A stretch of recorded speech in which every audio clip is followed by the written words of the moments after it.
নমস্কার বন্ধুরা, কিভাবে লাউ চিংড়ি রান্না করতে হয় দেখুন আপনারা। আমি লাউ কেটে ধুয়ে পরিষ্কার করে নিয়েছি। এখানে চিংড়ি মাছ কেটে হলুদ আর লবণ দিয়ে একটু জলে কিছু সময় জাল দিয়ে জলটা শুকিয়ে গেলে মাছটা যখন জলটা শুকিয়ে যাবে তখন মাছটা ভাজা হয়ে যাবে। এইভাবে রান্না করি আমি। আর তেলে ভেজেও রান্না করা যায়। মাছটা শতলানো হলে পরে চিংড়ি মাছ আমার জল শুকিয়ে ভাজা তৈরি হয়ে গেছে। এইভাবে রান্না করলে স্বাদ ভালো লাগে। এখন অল্প একটু জল দিয়ে দিলাম, লাউটা ঢেলে দিলাম।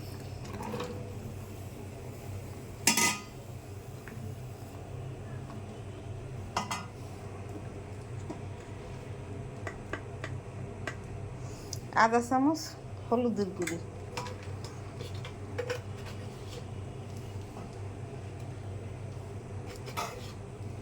এক চামচ লবণ আর কাঁচামরিচ কয়েকটা ভেঙে দিলেই হবে। এখন ঢাকনা দিয়ে ঢেকে রাখবো। লাউ থেকে অনেক জল বেরিয়ে যাবে দেখবেন। এই দেখুন, লাউ থেকে অনেকগুলো জল বেরিয়ে গেছে। এখানে একটা কড়াই দিয়েছি তেল করার জন্য। এখন কড়াইতে তেল দিয়ে দিব। আমার লাউ আবার একটু ঢাকনা দিয়ে ঢেকে দিলাম। এখানে ফ্রাই প্যানে আমি সরিষা ফোড়ন তেলে দিয়ে ভেজে নেব। সেইটা লাউর মধ্যে দিয়ে দেব। এই যে দিয়ে দিছি। এখন ফোড়নটা হবে, তারপর লাউ উঠিয়ে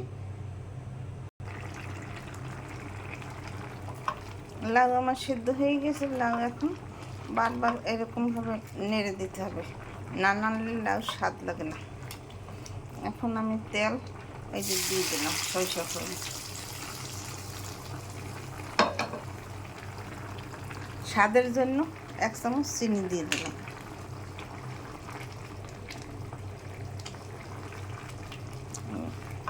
লাউ থেকে জল অনেক বেরিয়েছে, এই জলটা টানাতে হবে। এরকম নাড়তে নাড়তে টেনে যাবে। যত বেশি নাড়বেন লাউ স্বাদ তত বেশি লাগবে। এই যে দেখুন, জলটা টেনে গেছে লাউর। এইভাবে লাউ চিংড়ি রান্না করে খেয়ে দেখবেন, আরও একটু টানবে।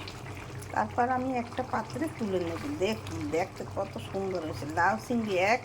লাউ চিংড়িতেই এক প্লেট ভাত খাওয়া তৈরি হয়ে যাবে, খাওয়া হয়ে যাবে।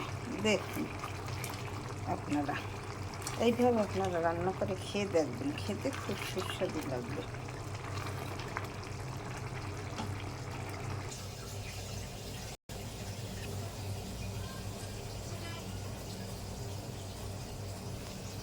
এই যে দেখুন, আমি একটা পাত্রে নামিয়ে নিয়েছি। দেখুন, দেখতে কত সুন্দর হয়েছে, খেতে খুব দুর্দান্ত স্বাদ লাগবে। এইভাবে লাউ চিংড়ি রান্না করে খেয়ে আমাকে কমেন্ট করে জানাবেন কি স্বাদ হয়েছে। সেই স্বাদ লাগবে। দেখুন একবার খেয়ে।